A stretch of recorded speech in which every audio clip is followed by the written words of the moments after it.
Je reçois un courriel un soir. Le courriel, je te le dis, là, il est long comme ça, OK, de même, écrit au son. Il y a tellement de fautes de français, il faut que tu prennes, faut que tu lises là, les liaisons, c'est écrit au son. C'est un gars qui m'explique que, bon, lui, il est séparé, il a 2 enfants, il travaille chez Costco et qu'il y a un poste, on va dire, d'assistant gérant. En tout cas, il y a un poste de direction, OK? Mais que sa mauvaise attitude fait en sorte qu'il a perdu son poste. Il a perdu son poste, donc il a downgradé, il est rendu sur le plancher, il trouve ça épouvantable, il est en maudit, il est frustré, il a perdu de l'argent, la vie va pas bien, OK? Comprends-tu? Puis que son attitude fait en sorte que son boss le rencontre, le directeur des ressources humaines probablement, qui lui dit, là, c'est terminé, on n'aime plus ton attitude, tu perds ta job, on te met à la porte demain. Sauf que ce soir, tu vas regarder ce DVD-là, le Moing, puis si demain, tu n'as pas un changement, tu t'en vas.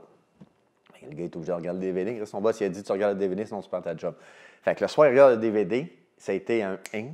Le lendemain, il est retourné voir son boss, il dit, je suis désolé, tu avais raison, j'ai compris, je mets à switch on, je entre en scène.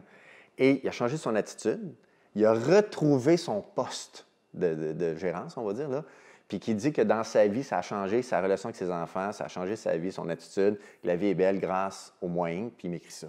Je capotais, je lisais ça, j'étais voyons donc.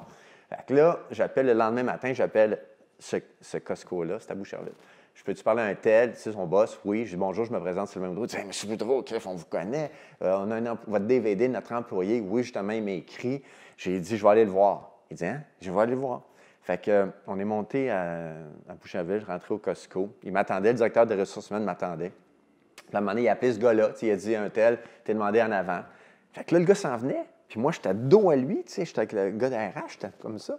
Puis là, à un moment donné, il dit, OK, il arrive, il est là. Je m'entends, salut, je lui serre la main. T'as dû voir la fête, il a fait comme, Il était comme, juste, je te jure. Puis il y avait une porte là.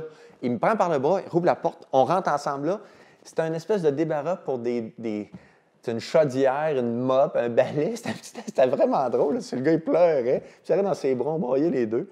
Là, on est ressortis, on a pris des photos. Mais pour te dire à quel point, des fois, tu as des gens, tu sais, qui sont comme, c'est pas un fil d'affaires, tu sais, puis là, ils ont besoin juste d'un encouragement, tu sais, d'une petite poussée, là. Fait que lui, c'est le moins incorporé qui a fait en sorte que, boum, il a tombé du bon côté. Mais il a décidé de changer son attitude, de comprendre l'importance d'être fier, d'avoir du plaisir au travail, d'entrer en scène, puis vois-tu, aujourd'hui, ça va bien. C'est incroyable, hein? C'est ça qui est fascinant, là. C'est une Christie de belle job que j'ai.